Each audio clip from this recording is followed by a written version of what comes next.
Alright.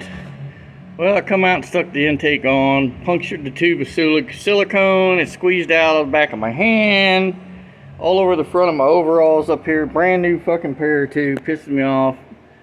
So, but the intake's on, but there's what I do with the stud and the nut. And I'll do the same thing on the exhaust side. All the way down through here, all of them.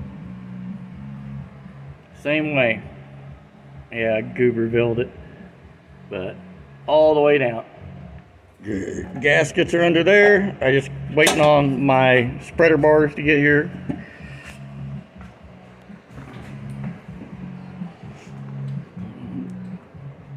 Sporting their new shoes.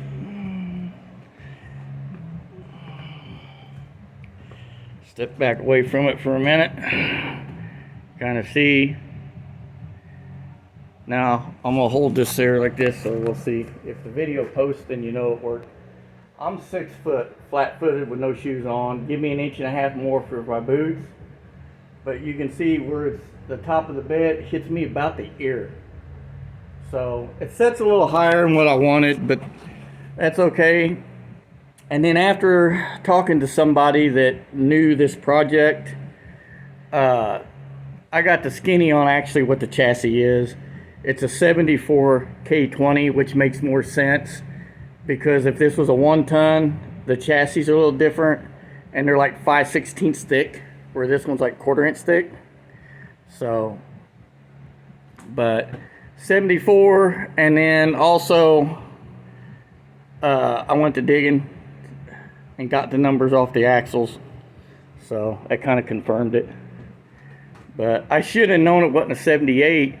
And I'll tell you how I should have known. For one, if these are the axles that went to this chassis, right there, and it's a Dana 44 and not a 10 bolt. I think 78 and up was 10 bolts, but full floater, 14 in the back, 44 in the front, which it's a daily. I don't need a Dana 60 in the front. But right here, I was thinking, how am I going to close this in to keep this from throwing shit everywhere? I've got some 062 diamond plate, and I'm going to cut some pieces and I'll rivet them to this support and cut them to kind of contour as a mud guard. I'll do the same thing on that one. And then my gap guards, what I'll do is I'll put something in between here and I'll attach them and just notch them out and let them drop down around all of that. So,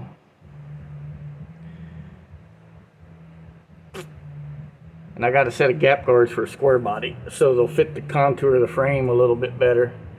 We got all the shocks. I'm going to put new diff fluid in. Both diffs, and they're 410 gear. We already checked the ratio. They're matched. And when he did this, if you remember, I said something about the front axle not having any cotter pins in any of the castle nuts because we found yellow gear marking compound on both differentials. So I think he was going to put these in that mud truck he was building like he told me, but he didn't know if these were the 456s or the 410s. Well, they're the 410s, thank goodness. So, but we're moving forward, and like I was showing you, there's no, and it's dusty as hell from dust and primer and painting, the chassis is, but there's no castle nut or no cotter keys in none of this, and it's all tight. All the boots look fairly new, so I'm gonna cut this off. I don't know what this was for, unless it was some kind of shock mount right here, because right there's the stock shock mount, and that welded on like that ain't gonna hold up. It'll break that off of there, so it's going back in here. But yeah, this frame, if you look, let me get you down here where the hole is. If you look right there, this frame's a 1/4 inch thick. So, like right there. It's a 1/4 inch when you caliper it. So I don't know. It is what it is now. So it is what it is. And yes, the cab mounts in the front are massive. They have to be. They are 11 inches out from the frame. And there's a 2x3 piece of tubing inside there. In the middle is a gusset. And then I clad the outsides with 3/16 plate. And then on the inside I took some 1/4 inch, 1.5 inch angle and reinforced where they bolt to the frame. So I gotta take these off, and I'm gonna box this in and clad the sides of these on the inside and put a gusset right in here. Core support sees a lot more weight than what people think. So, but yep, there she is. Get the headers on it, start getting it put together. I got everything to do the inside. Now everything to do the interior.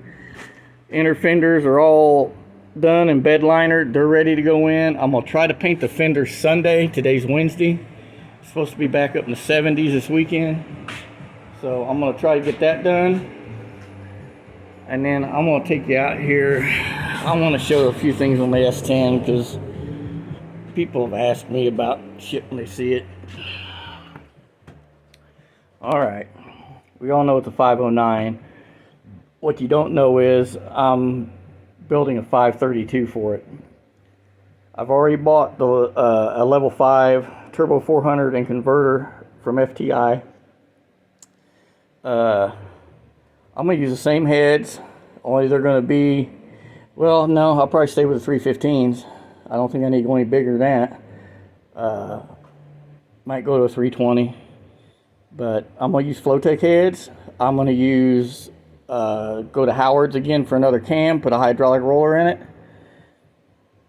So, we might change things up a little bit on it, but yeah. I've been checking out, it looks like CNC Motorsports is probably where I'll get my short block. But I already got the transmission because I was going to upgrade the level 4 that's in here. Because this transmission is only rated to like 900 or 1,000 horsepower, and the truck's making more than that at the back wheel. So it didn't take much to do it either. But the carburetor's an IRD. It's a 1050 CFM, 4500 or 4150 flange. It's a billet center section. His metering plates and probably the same float bolts. They look like are on Proform or Quick Fuel. Everybody uses them. I can't remember what he told me the needle and seats are. He said, but they're the biggest needle and seat you can use, that you can get. I'm feeding it with a Dash 8 line, MagnaFuel, big 2-port regulator, feeding it with a Dash 12 with a MagnaFuel ProStar 500 pump. This is my little Mainline 1000 nitrous kit. It's only got a 75 shot in it. I use that when I hit second. If I want to get after it hard, I can spray it, kind of give it a chemical intercooler, is more or less what it's for. Regulator for it. There's the other solenoid. Purge. That's a recycled Honda radiator mount off a dirt bike. I cut up and used. There's that, the little purge line. It don't purge much with 75 shot. Pro billet distributor. Super 40 wires, CX Racing headers for Chevelle. I'm going to buy a set for a C10, which they've moved them out further so you can run a tall valve cover. And I'll turn the light on, and I don't have to run a 3/4 inch spacer between the head and the header to get them out far enough.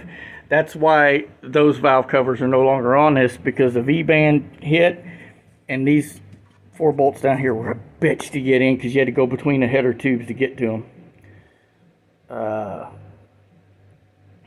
I've got to get these changed out and get the hyper gates on it that I got to match the Turbo Smart blow-off valves. I got a 200 amp billet alternator. That one's going on the 4x4. So, but I got looks like I got an exhaust leak right there.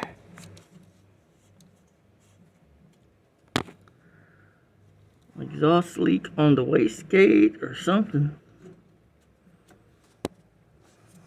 Which one is it? Is it the exhaust? Huh. I'll have to look and see which one of them's leaking right there. Because nothing else is leaking. I don't care about over there coming out of the turbo, but that can't happen. That's blowing shit all over that fitting, so yeah.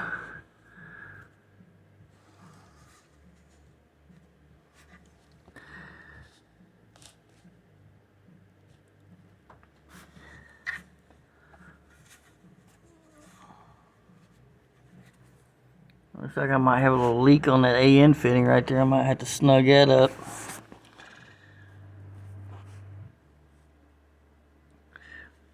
You know, I get sick of these. You spend good money on AN fittings and they still use them for oil. They fucking seep. I don't care what you do. So.